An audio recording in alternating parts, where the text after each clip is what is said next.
everyone. My name is Shalhevet Schwartz, and this is Gefet on Daf Yomi, a joint project of Hadran and Yeshivat Drisha. The sugya that we'll be discussing today is a bit of an obscure topic. The sugya, it's really a sugya about a machloket between Rashi and Tosafot about the question of a Chatzitzah when it comes to Tenufah, the process of waving a korban, both for a shlamim and for many menachot. So does the Kohen's hand underneath the owner of the korban's hand constitute a chatzitzah? That is the question, a barrier that would get in the way of two things that are supposed to be touching each other, the Kohen's hand and the vessel.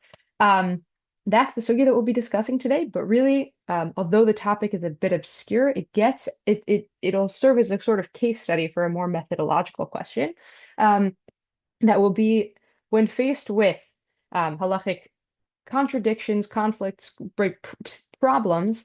What are the kinds of solutions that the rishonim are looking for? Are they looking for maybe practical workarounds, practical solutions, ways of understanding the cases maybe differently than I might have thought at first glance, or instead solutions that are really based on conceptual distinctions, solutions that I might call lumdish solutions, or lamdanut, that maybe solve problems by saying, oh, this thing that you thought was a contradiction or that you thought was a problem, actually, if you really understand the halachic concepts that are underpinning the discussion, you'll realize that that thing that you thought was a problem may never have been a problem in the first place.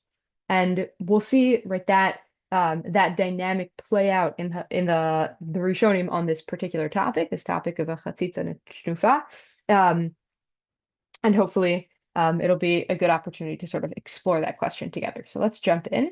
We're on Daf Samech Aleph in Masechet Menachot, making our way through, and the Mishnah brings up the question of different korbanot that require tenufah but do not require hagasha. So elu te'unot tenufah ve'ein te'unot hagasha. These things that require tenufah, waving four directions. We'll discuss the significance of that a little bit later, and don't require the process of actually bringing it up to the mizbeach itself. So the log shemen of the mitzorah, shel mitzorah, the ashamo and his asham, the habikurim, and the bikurim according to divrei Rabbi Eliezer ben Yaakov, as Rabbi Eliezer ben Yaakov says. And the Gemara under our sugya is going to explore this position of Rabbi Eliezer ben Yaakov and specifically explore the drasha from which we learned that the bikurim require tenufah.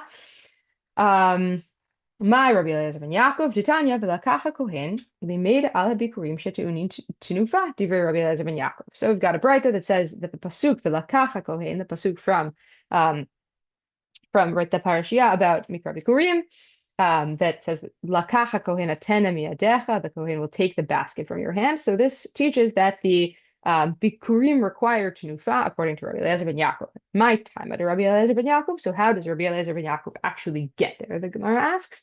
It's not really a direct drasha. We'll see that it is a gzera shava. Gamar yad mishlamim. He learns from the word yad from Bikurim to bikurim from a korban shlamim. Here it says, the Kohen takes the basket from your hand, yadecha, your hand. And there, when it comes to a korban shlamim, it says that the yadav, the hand of the ba'alim of the korban there will bring it.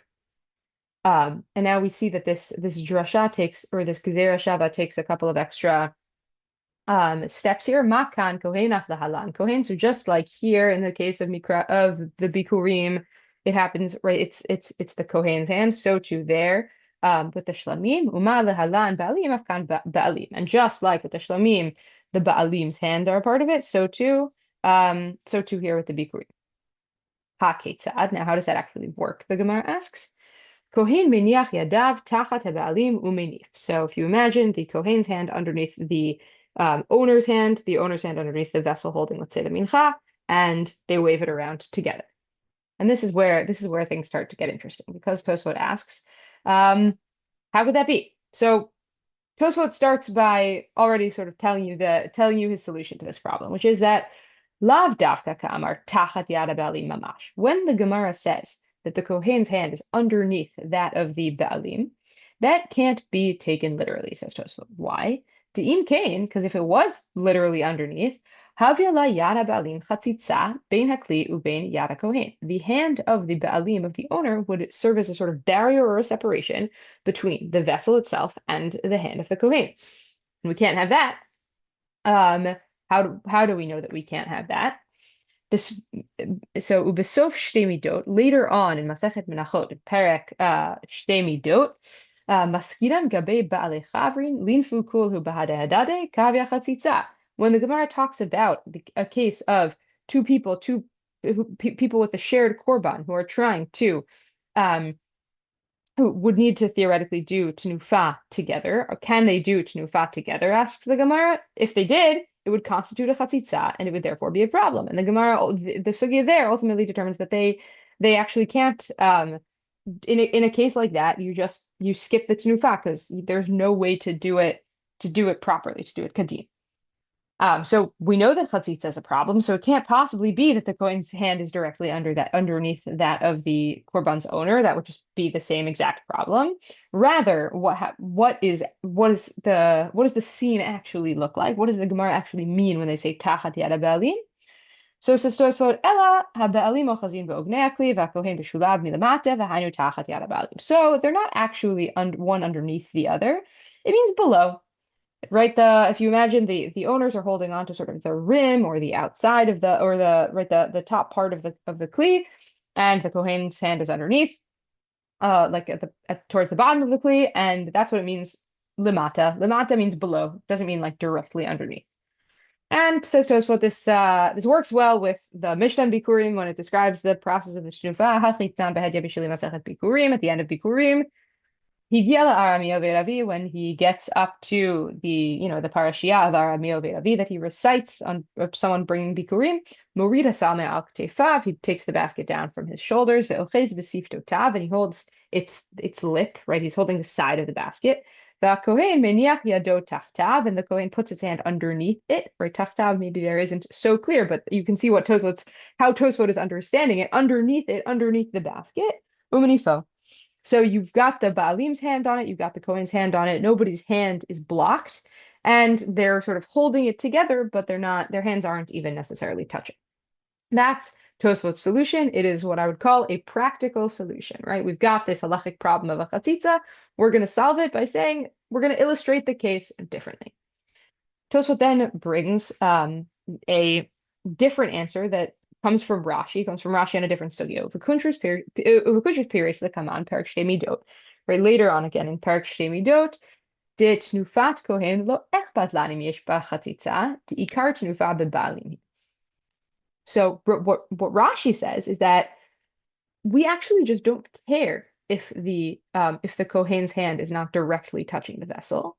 Why? Because ikar Tenufah bebalim, because really the principal or central character in the story of the Tenufah of the Korban is the owner of the Korban itself, not really the Kohen. If the Kohen's participation is a little bit less than perfect, that's all right, says Rashi, because ikar Tenufah bebalim. The kasha says Tosafot, Diminaleha. Right, where does Rashi get that from? Why would he say ikar Tenufah bebalim? Hatravayu ktivam. Right, both the Kohen and the Baalim there's both doraita. We just learned it from Gzera Shava. Why would you say that one is central and one is less important? We're going to see a little further on why it might be that Rashi, right, what might be behind this position of Rashi. But says Tosafot, the position on its face doesn't really make sense. That said, says Tosafot, the Yerushalmi does make it sound like the hands might actually be touching each other. How do we know? So when it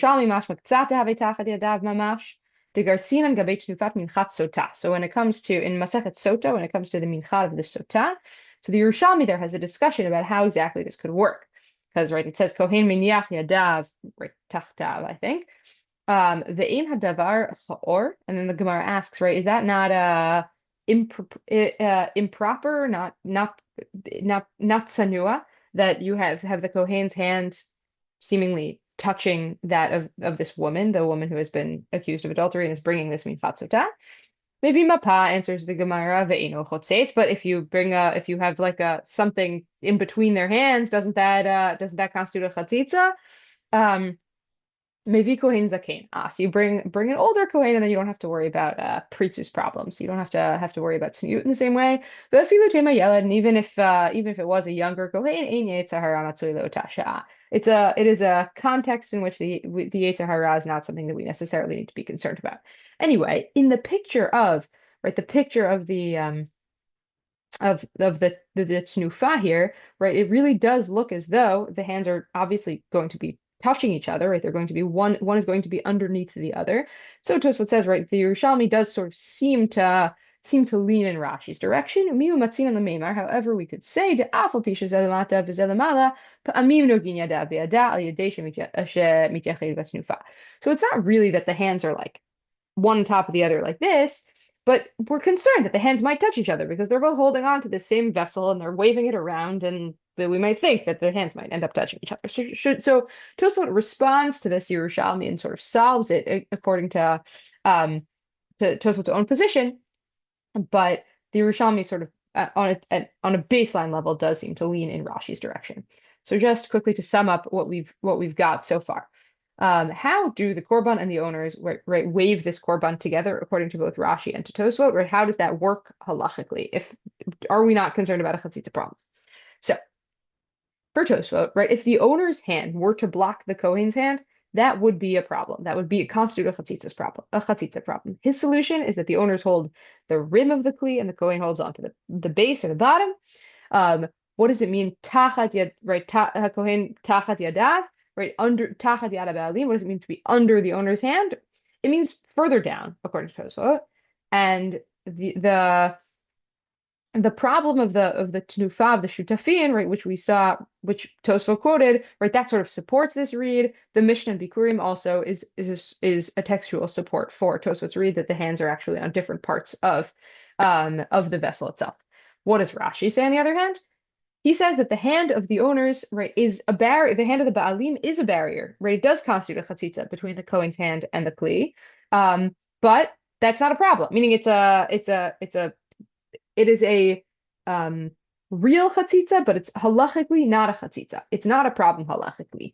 Why? Because fundamentally, Tenufah is the responsibility of the Ba'alim. Ikar Tenufah b'Ba'alim. And therefore, as long as there's nothing blocking his hand, there's no problem. Doesn't matter that something is blocking the Kohen's hand. And right, tachat yadav shel ba'alim, right below the owner's hand is to be taken literally. And the simple read of the Yerushalmi is in Sota, right? That supports Rashi's read. Tosafot in the situation of Tenufah and how it works with the Kohen's hand shows up in a couple of other sugyot, one of which is in Kiddushin, and in Kiddushin, Tosafot asks the same question, and sometimes this happens a lot, that you'll have what looks like the same Tosafot asking the same question in a couple of different places in Shas, but sometimes one of the Tosafot team will bring an additional answer that the one that you saw the first time didn't bring. So this is one example of such a case where Tosafot here we'll see that later offers the same answer that they offered before in our sugya and Menachot, but they also offer a different answer. So here, the Tosafot in Kiddushin, v'im tamar v'hahave chatzitzah.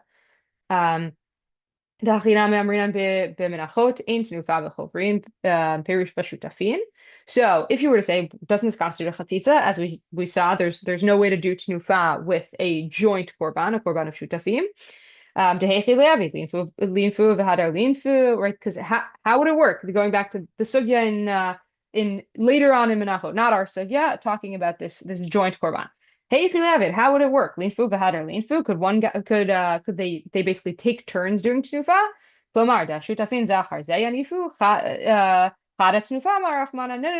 The Torah said you gotta do one Tenufah. V'lo shtei Tenufot. But if one person puts his hand under the hand of the other person, if the two owners are kind of doing it together, then it's a Chatzitzah. So too, in a case of Tenufah with a Kohen and the Ba'alim, that would also constitute a Chatzitzah. V'yesh lamar de lo dani. That's Tosafot's answer. They're not. We can't compare them. Why? Dehacha, here, When it comes to the Kohen and the Baalim, Hainu Tamid lo have chatzitza. This is the reason why it doesn't constitute a chatzitza b'chiyai gavna. Lefi shehu gzerat hakatuv deba'inan Kohen u'Baalim. Because there is a gzerat katuv, right? There's a sort of scriptural verse that says requires, right? Yad yad, we've got a gzera shava. It requires the hand of the Kohen and the Baalim. Aval hatam, when it comes to gabe shtei shutafin, when it comes to a jointly owned korban. Chashiv ki'agavna chatzitza. There it is considered a chatzitza. Im echad behem miniach yado tachat yad chavero lefi she'ina gzera katuv sheyu shnehem minifi. Right, because there's no specific scriptural indication that the two of them have to do it together. Right there, it's more just like we've got this practical situation in which the tenufah is required, but there are two people, so each of them would have to do it. They would have to do it together, but they can't do it together. All the normal chatzitza rules would apply. But when it comes to a process that the Torah specifically sets out as like, this is how it's going to work, then of course there's no chatzitza problem, right? The Torah would have thought of that when it said, do it this way.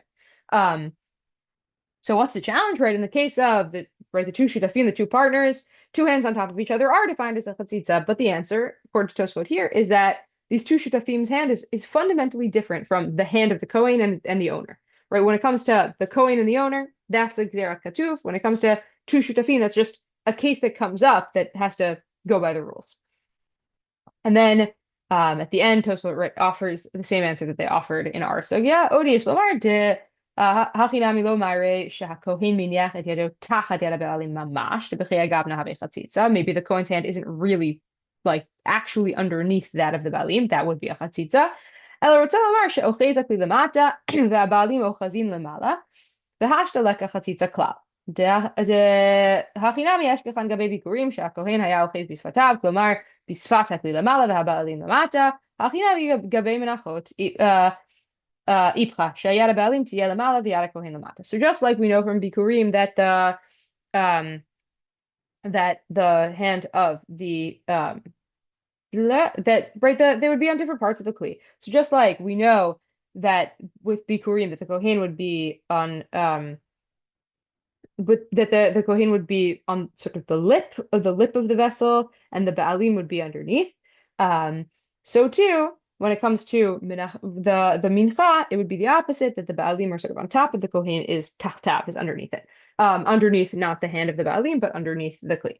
So same answer as we saw before. Right here, again, the challenge is the contrast between, right, why would there be a chatzitza here and no chatzitza there? And the answer is because actually the situation would look different, right? The Kohen's hand needs to be placed on a different part of the kli.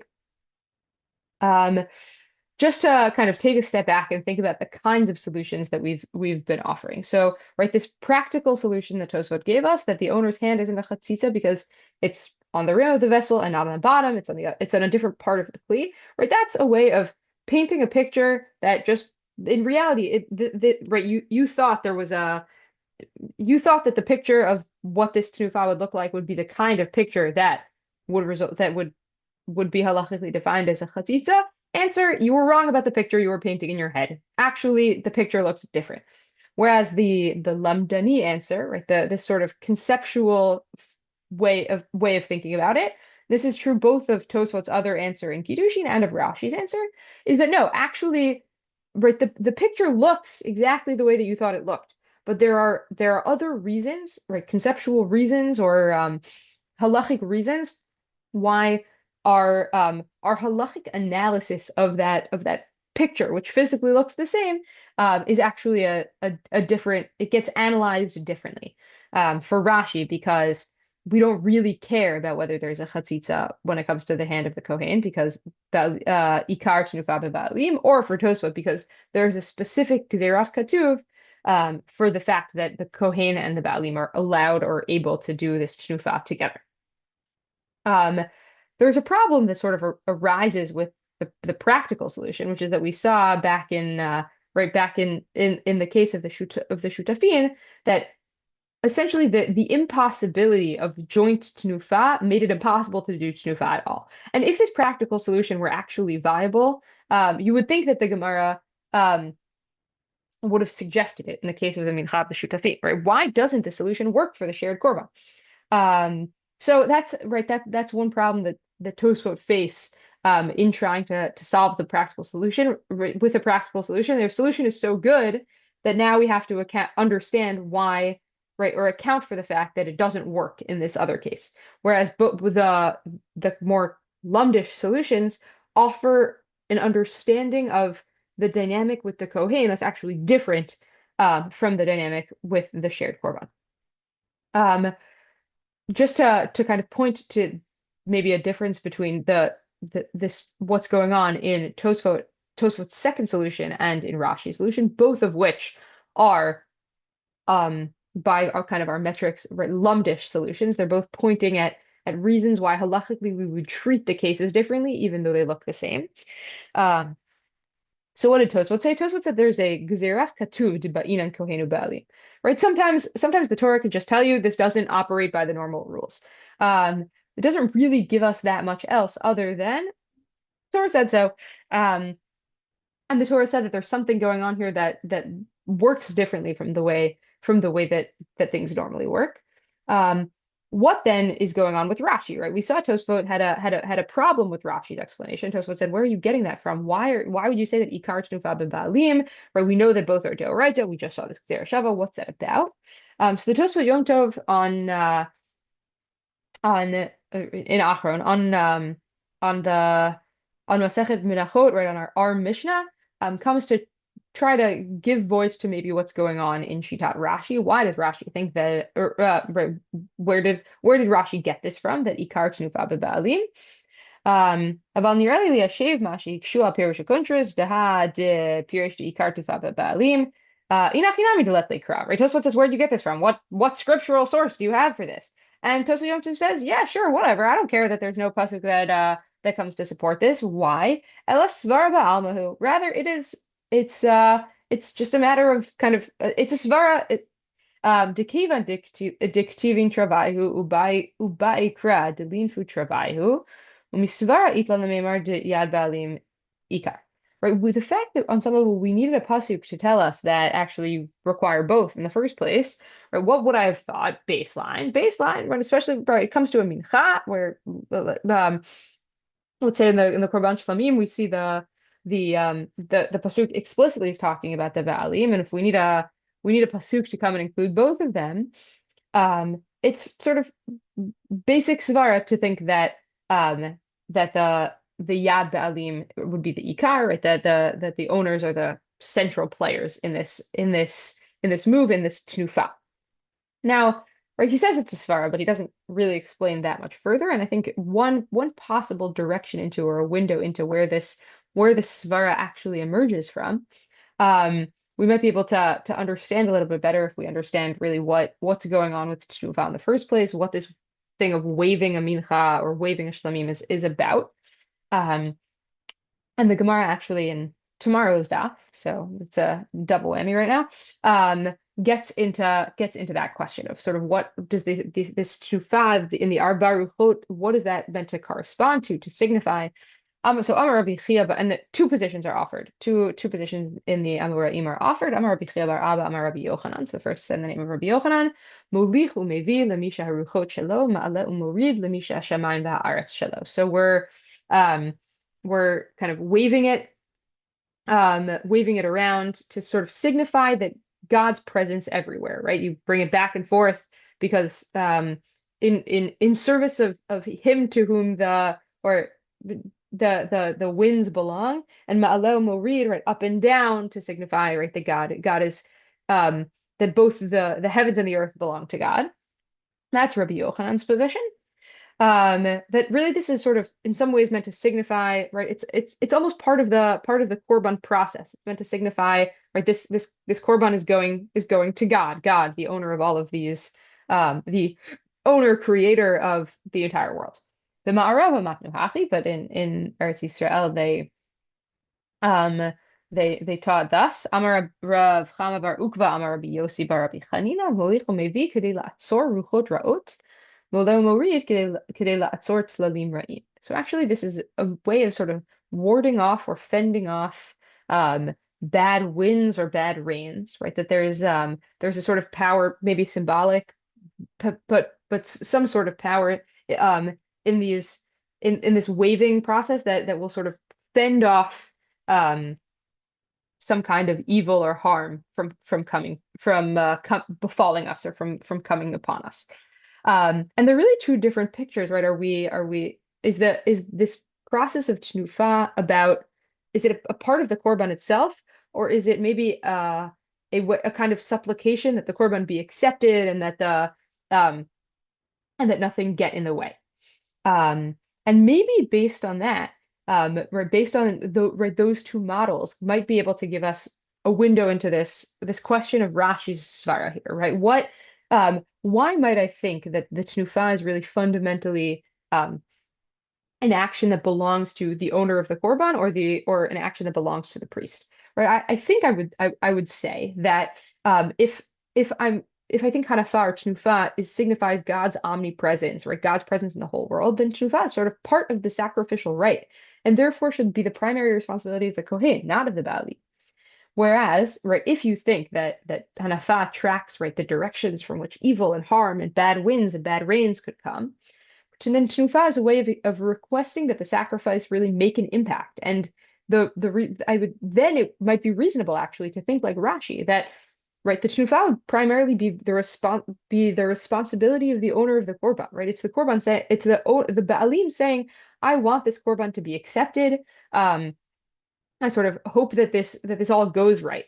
And if so, right, that's a matter or a matter much more suited for the owner than for the Kohen. So maybe part of Rashi's thought process, or at least as Tosafot Yom Tov understands it as a svara, might have to do with a certain kind of position as to what it is that the Tenufah itself represents or signifies.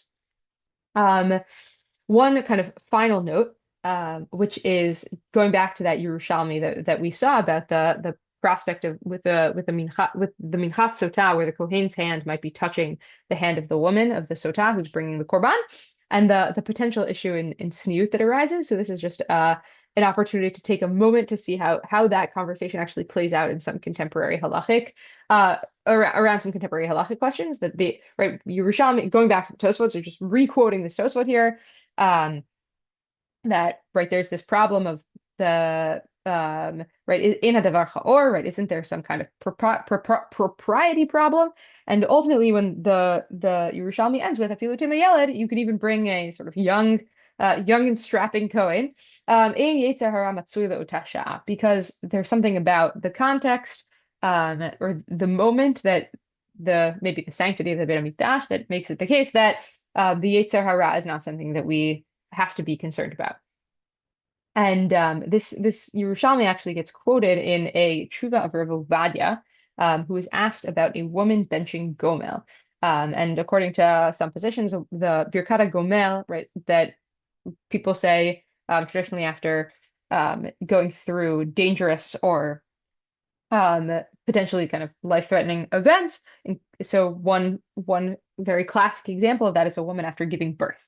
But there were objections to the idea of a woman benching gomel in shul, right? There's potentially a position that is a bracha that must be said in front of a minyan of 10 men, and therefore that a woman would have to show up to shul and say it publicly in shul. And there were those who objected to that practice on the grounds of tzniut, basically said that there was something improper, untoward about a woman showing up in public in front of men and saying this bracha out loud.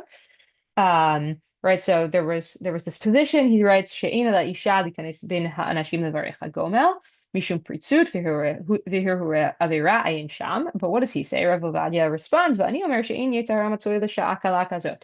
Right, this is the kind of context, right, that the shul, right, and this is the comparison that he makes. The shul is sort of analogous to this case of the minchat sotah and the Beit HaMikdash, so that in certain contexts we don't have to be as concerned about the Yetzer Hara.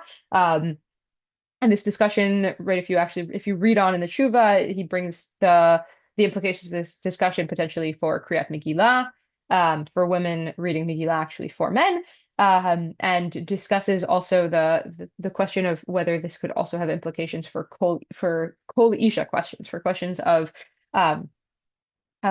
concerns about a woman's voice, a woman's singing voice, causing improper thoughts in men. So that it right the in certain cases, um, that that he calls it mikol makom b'makom de'ika emata deshchina ein lachush lakach. That in maybe liturgical contexts or other contexts in which there's emata deshchina, right? Fear of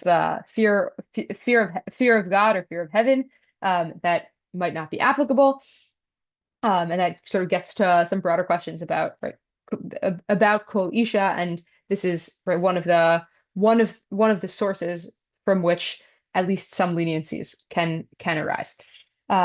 So just quickly to summarize, right, we saw these different positions, that one that Tosafot took and one that Rashi and a different position that Tosafot took, that went back to going back to the question of Chatzitzah and Tenufah, that do we solve this problem by kind of inventing a practical workaround, or do we solve this problem by getting at different conceptual distinctions or different conceptual underpinnings of Tenufah, right? Maybe Ikar Tenufah b'Ba'alim, and what would that mean, and what's that really about? And is it about something fundamental in what Rashi understands Tenufah to be, or is it Gzera Katuv, that sometimes that God set out the rules for this particular ceremony or this particular ritual in a particular way that maybe doesn't follow all the other rules.